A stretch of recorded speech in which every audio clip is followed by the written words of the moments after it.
In a small village nestled amidst a sprawling mountain range, there lived a young woodcutter named Asim.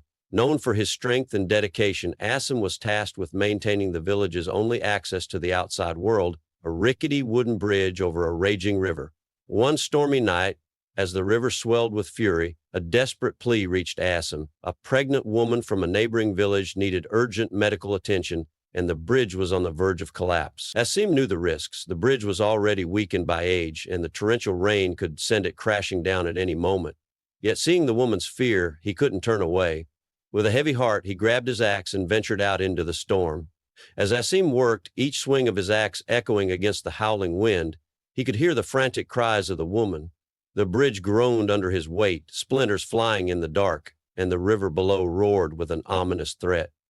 With a final, desperate effort, he managed to secure a vital support beam just as the bridge began to buckle under the strain. Exhausted and drenched, Asim watched as the woman, carried by her husband, crossed the bridge to safety.